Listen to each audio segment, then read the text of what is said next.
Hello, CFA Nation. Gabe. Nick, the wicket keeper. Oh, I love it. I love it. And we are here today once again to bring you our new segment, Three Wickets. Three Wickets, where we discuss what we learned, what we liked, and what we didn't like about the game we had just saw. And full disclosure, we didn't see the whole game, couldn't find it, but what we saw were the highlights of the 2019 World Cup between New Zealand and England. And we just dropped that reaction yesterday on our channel. If you are new to our channel, then pause this video and go and check out it's like 55 minutes, but most of that is just us reacting to the video. We just watched it a few minutes ago, but for you, it's been a day since you've seen our reaction if you are not new. So we are going to do our three wickets talking about this game. Before we get to our three wickets, let's just talk. Well, maybe we should do our three wickets first, and then we can talk some more after that. But I'll go ahead and start if that's okay. So for our three wickets, like he said, we do what we like, we dislike, what we learn for each side. So I'm going to start off with what did I like from each side. So what did I like from New Zealand? New Zealand has a batting arsenal. They were able to get an amazing lead, you would think, 241 in their 50 overs. They also have a bowling arsenal. I mean, this team, unless they were a fluke last year, and sometimes you have those Cinderellas in tournaments, but unless that happened, this team is here to stay. I'm talking about Ferguson. I really liked what he did in the bowling. I'm talking about Neesham. I'm talking about when he put his finger up. That was awesome for New Zealand when he made that catch. He caught it off the fingertips, and then he's just like, as he got up, like, don't even bother with the review, brother. Don't even bother. I caught it clean. I love it. I love how they started off their bowling attack and their batting attack. They kept England down to that run rate. They put on the pressure basically throughout on their inning for batting. I loved what seemed like they had a nice group, an eclectic group of guys on that team. And I love the fans that did show up at Lord's. They were there. They were loud and proud. That was fantastic. We miss that so much in live sports. What did I like from the England side? I mean, it's one word, right? It's Stokes. This guy is an animal. This guy came in the clutch. This guy came in when their run rate was like almost 2 off what they needed to be at that point. 3.5, they needed 5.5.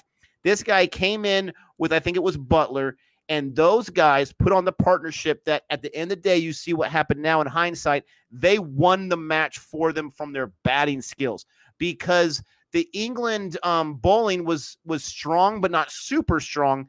But Stokes and Butler, especially Stokes, they carried them through. And then Stokes just stayed in there. I mean, he came in there with I don't know, halfway through the match, and he stayed the entire time. He stayed to the super over. And this guy hit clutch sixes. He hit clutch fours. He even had the ball roll in his direction when he got the ball off his bat.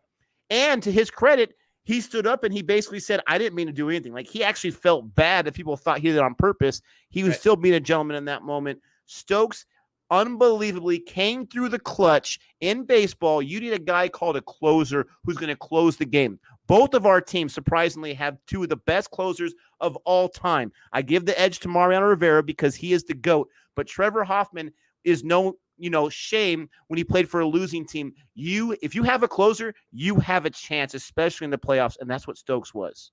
Yeah, definitely. Ooh, what I liked. From the England side, I absolutely liked. I loved the fight, bro. It's so easy to go out there and just be dejected and say, oh my gosh, these are insurmountable odds. But no, they went out there and they battled, and it didn't start well because, right? Joe Root, who's a superstar on the team, got dismissed after like 7 runs, right? It was like they were already to Stokes or something like that, or Stokes was back and forth, so they had already got to him, and it was like still under 100. I think it was like 80 at that point. So it's one of those situations where they could have got dejected earlier, but they battled. Okay, I really liked Butler. We did not see a lot of Butler, as we mentioned in that video.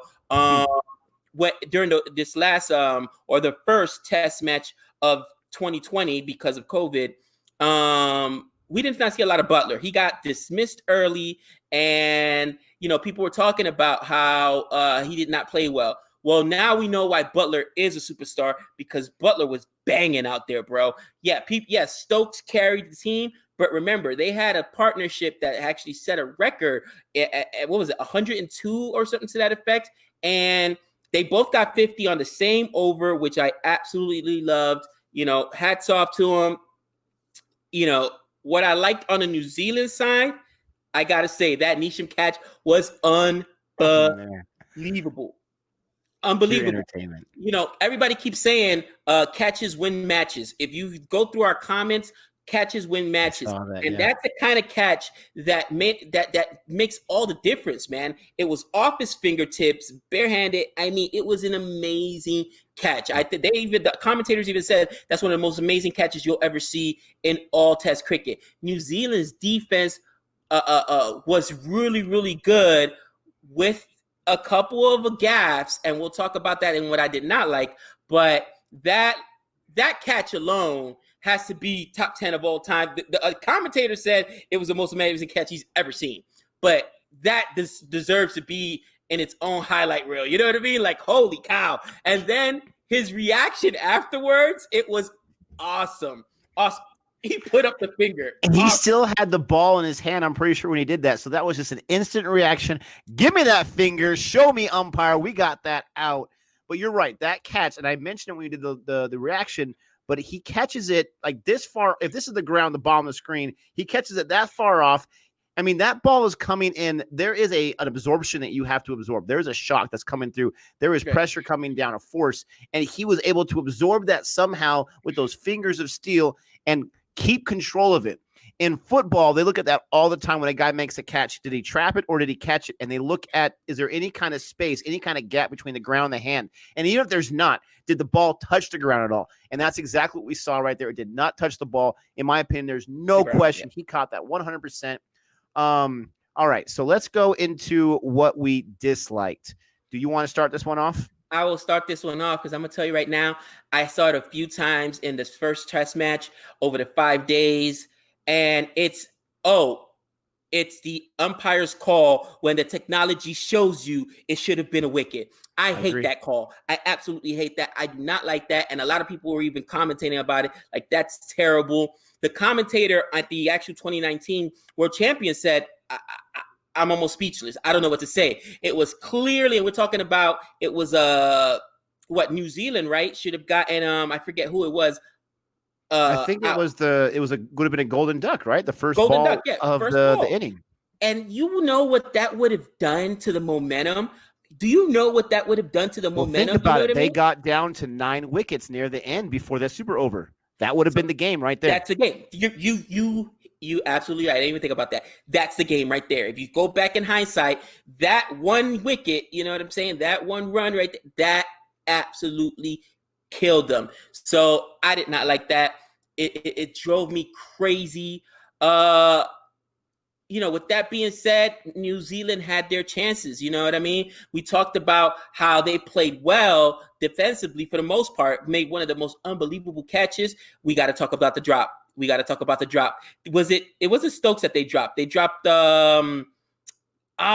drop are you talking about? Because I can remember the one right, the bowler, right? The bowler came right at him. It hit him in his breadbasket. I don't remember if that was Stokes or not, but yeah, I mean, that was there. I mean, honestly, his stomach, if he has a stomach like I have, where there's some extra padding, his stomach could have caught that ball, for crying out loud. That's one of those situations where when you are a peewee football player and you're teaching kids to catch the football, some kids can naturally use their fingers to catch it. Most kids cannot. So what do you teach them? You say, let your chest catch it, and you just cradle it when it bounces off. Just don't let it bounce off your chest. I mean, I understand it's a split second. It's right back at him. I'm sure it didn't feel too good. But, man, his hands just like – it's like when you're playing video games. You don't have to look at your controller. You just know where your hands are at, where the buttons are at.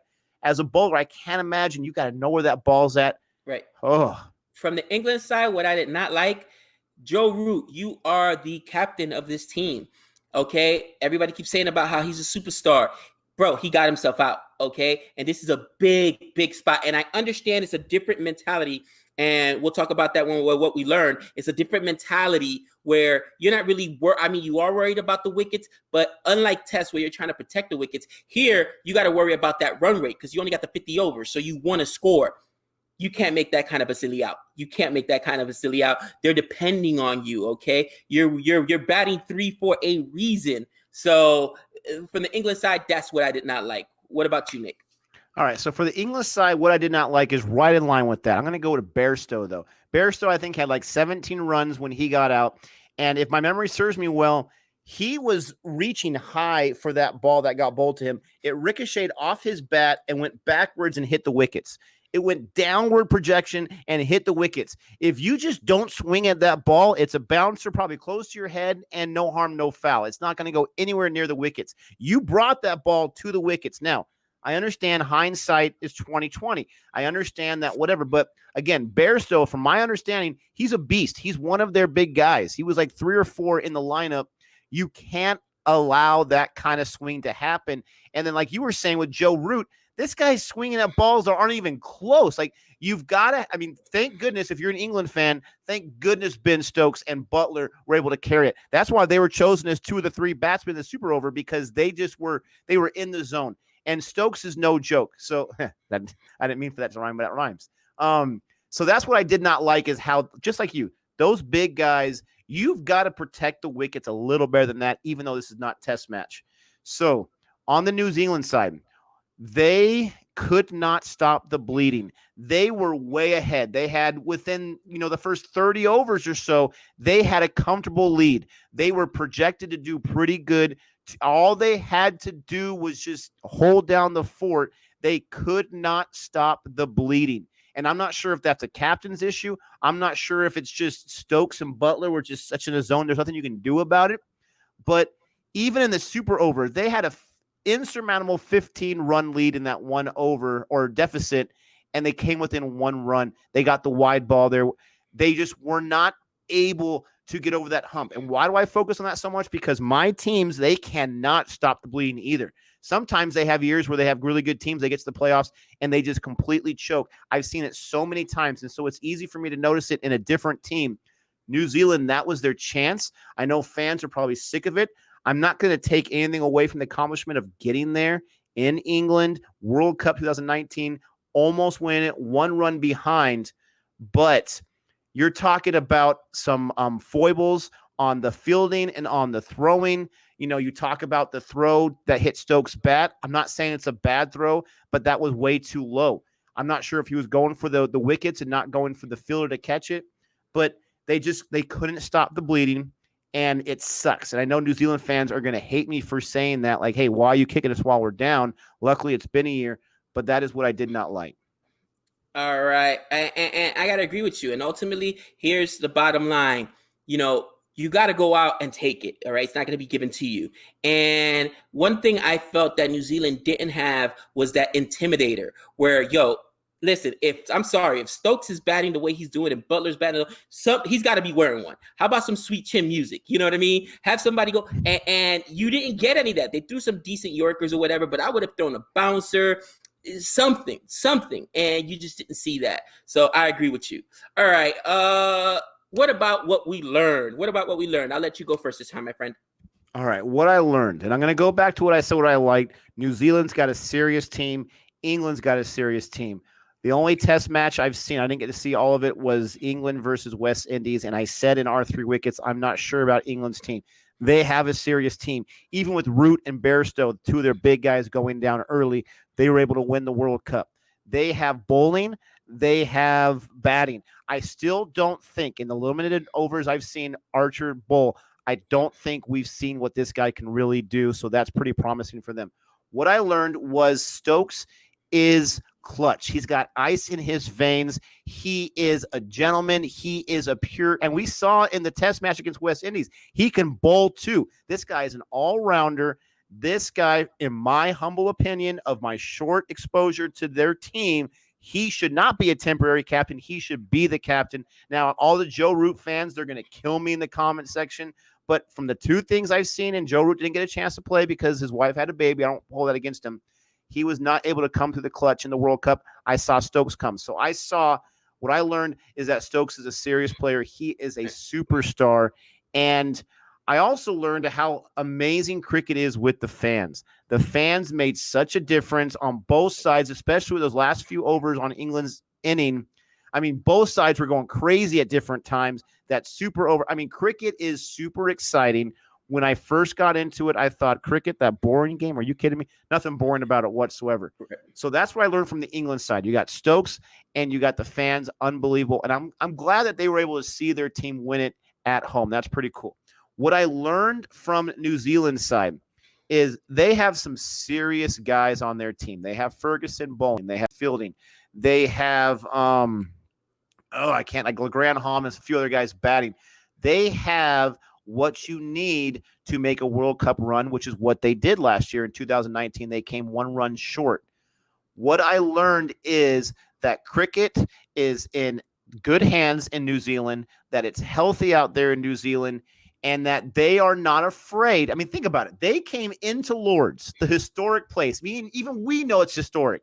They came into World Cup final. I don't think they've ever won a World Cup before. They, in, dramatic senses, they don't deserve to be there. They have not earned it. But in this kind of situation with the tournament, they did earn it, and they showed up, and they were 1 run short. That's got to kill their fans to know that we came 1 run short, and we had to go to the enemy's house and play in front of their fans. And they were just 1 run short. That shows a lot of moxie. That shows a lot of power. And I'm wondering, when does the World Cup come to New Zealand? Because that's what their fans got to be thinking. Let's have our turn, because we're going to show you what we can do. Okay, what did I learn? I learned first and foremost that there's a big difference between tests and ODIs. And now I understand why everyone is talking about wait till you watch a full day ODI match. You know what I mean? It's a different mentality. Okay, right? You got those 50 overs. So yes, you're trying to protect wickets, but at the same time, you're worrying about runs, where in tests, you're grinding it out. Okay, you're playing very defensively. You see a lot of just blocking the ball, trying to get through the over. So I learned the difference between the two games. With that being said, I'm still a really old school guy. So maybe because I enjoyed the test, maybe because the West Indies, who I was rooting for, again, I'm from the Dominican Republic and from Puerto Rico, they won in England, which was huge. You know what I'm saying? Like, maybe because all those things, I still fell in love with test, but I can understand the appeal to ODIs. I will say this. If cricket is to be big here in America, it's either got to be ODIs or T20, because you can't do the 5-day thing. It's just not going to work here. Okay, but that's what I learned. I also learned from the New Zealand side why this was so controversial. Bro, think about this. Not to take anything away from England. They won the championship. You got to go out and you got to take it. But you've got the drop. I mean, right in the breadbasket.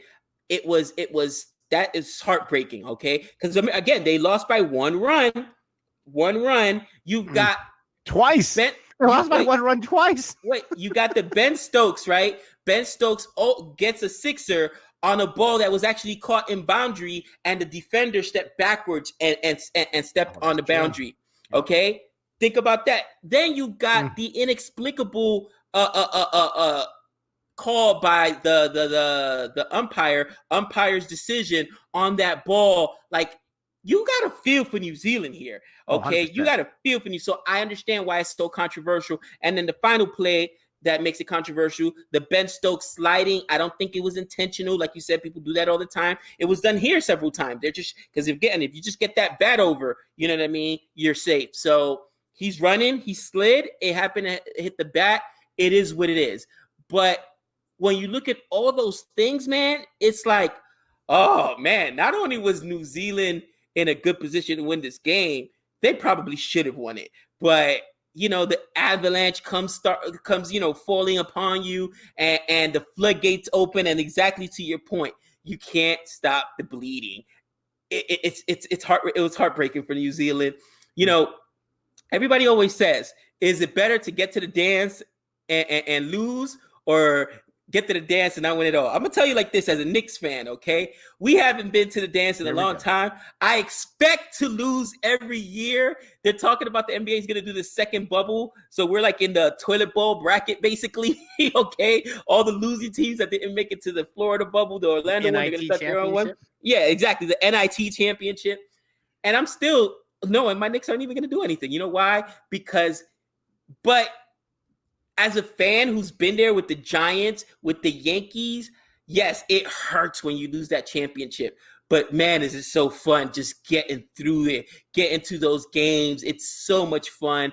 I'm not one of those guys that says, oh, I'd rather just not be there at all unless we're going to win it. Listen, no. I want to be there. I want to be there, all right? I feel like that's a loser's mentality. I'll tell you right now, as a huge fan of baseball and as a huge fan of NFL football, huge fans of both sports, the playoffs are just not even near the same when my teams aren't in them. I'll watch them and I'll follow them.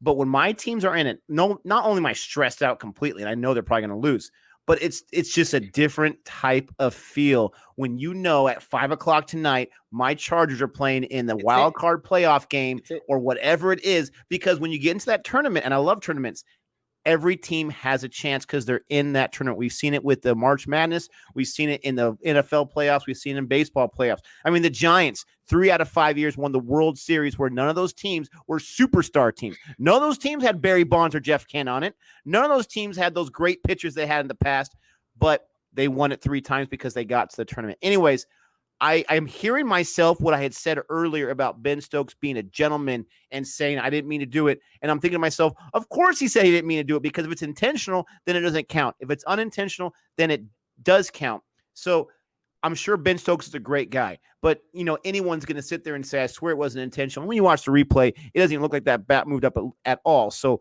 I can agree with him that it's not, but I just wanted to say, of course he's going to say it's not intentional. I absolutely loved watching this 47-minute highlight. Typically, if I'm going to sit there and do a reaction 47 minutes, which we've never done before, I'm going to be like, okay, here we go. It didn't seem like 47 minutes. It was completely exciting. Hats off to the ICC website for putting that compilation together. That was fantastic, because all the other compilations, 5 or 8 minutes, maybe. This is 47 minutes, and with the exception of I wanted to get every ball on those super overs, it was okay. Drama was there.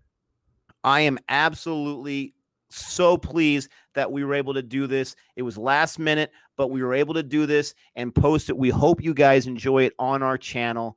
And, like you said, England got some breaks. New Zealand got hosed on a few things.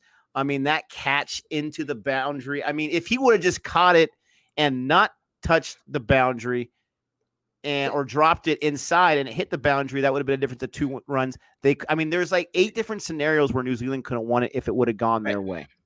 But to your credit, Ben Stokes, I know that he was big before this, but this was a little bit of a coming out party. And here's the reality. I know what the noise you're going to hear when we talk about, well, Ben Stokes shouldn't be temporary captain when you made that comment. Captains do more than just perform well. Captains may not even necessarily be the best player on the team, okay? Because in tests, captains, at least in tests and in cricket, they have so much responsibility from, setting the fielder, setting the bowling lineup, who's going to bowl, who's not going to bowl, to setting the defense, to the coin toss. We just saw the controversial coin toss with Ben Stokes versus the West Indies. So there's a lot of different things. It's not just how well you play. You know what I mean? You've got to be able to manage a team. That's the best way I could put it. A captain is a manager. Just like in baseball, the managers make all these choices. A captain is a manager. So they've got to manage all these other players, all these other men. And that's a lot of pressure. So maybe Stokes is still a little too young to be that captain. But we'll find out. We do know one thing. The guy is a talent. England is lucky to have him. Between him and Archer, Butler, the future is super, super bright. And I'm excited. I think the next test is going to be, is it England versus Pakistan or something like that? I can't wait. I can't remember, but yeah. I thought they played in August, but I'm pretty sure we have a test coming in a few days here. So few days. It doesn't really matter. To close, my last thing I want to say is you had talked about the difference between test and ODI. 100% agree that if it's going to happen in America, it's got to be T20 or ODI. But as far as tests goes, the thing I really liked about watching the games and watching the clips and whatnot was that it's a long situation. It's a marathon. So, who cares if they get 300 in this first inning? There's still 3 more innings to go. There's something about that. It's like when you're young and before you get married and you're single and you just have like this whirlwind romance with this beautiful person that you're dating. Like, you want it to last as long as possible because eventually you're not compatible. Eventually it's going to end. It's going to end ugly, but you want it to last as long. You don't want it to be just like one day to have it be over. You want it to last 5 days. And that's what Test cricket is for me. But the cool thing about ODI is, at the end of the day, you're going to have a resolution. The game's going to be over. We're going to see who's going to win. And even T20, I can't wait to get into that when that starts up because, holy cow, we're talking about just a few hours. Let's strap in and see what's coming up. But anyways, with all that being said, we appreciate you joining us for Our Three Wickets. We hope that you are continuing to enjoy this segment. We got a lot of love on the last one, so thank you so much for that. But until next time. That's 6 runs.